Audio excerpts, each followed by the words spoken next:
So brands like Xiaomi have been dominating the lower end segment in India for quite some time now, and that has been for good reasons.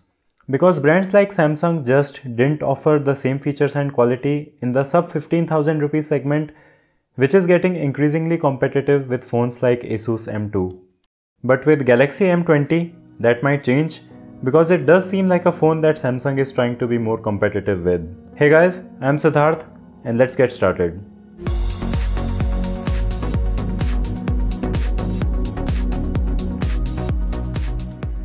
The design of this phone is pretty decent.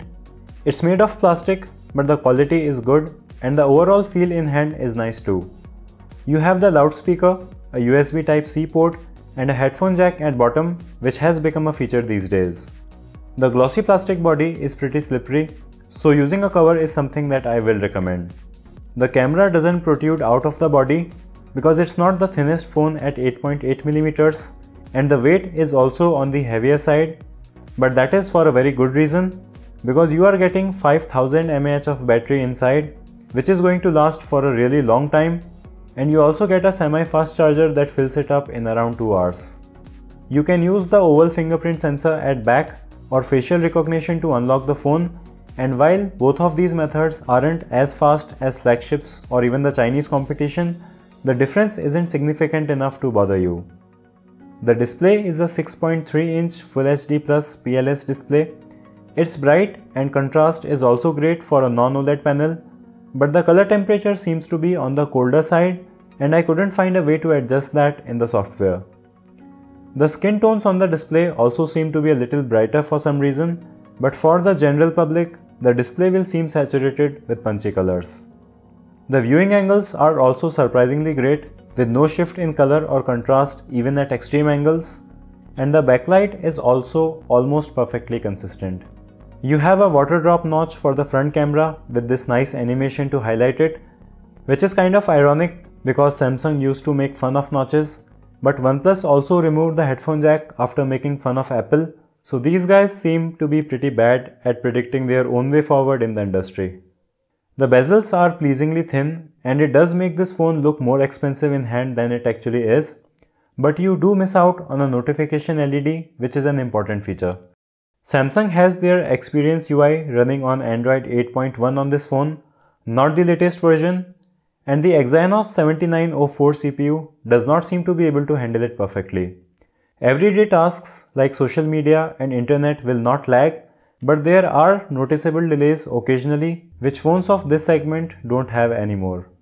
And while the Samsung UI looks cleaned up and lighter, it's still a relatively heavy skin, and while the performance isn't terrible, I think that this would have performed significantly better on a lighter skin. And the fact that this phone just doesn't have the raw processing power compared to the competition also doesn't help it. The graphics performance is also mediocre, so while you can play PUBG on it, it won't be at higher settings or at high frame rates even at lower settings. You do get the usual Samsung features.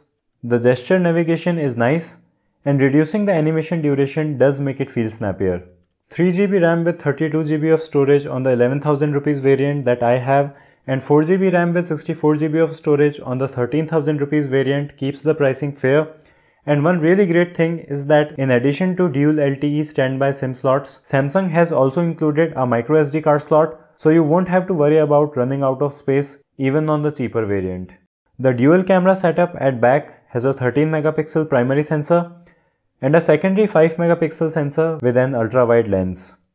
The primary camera is good in the day, but in low light it isn't that great.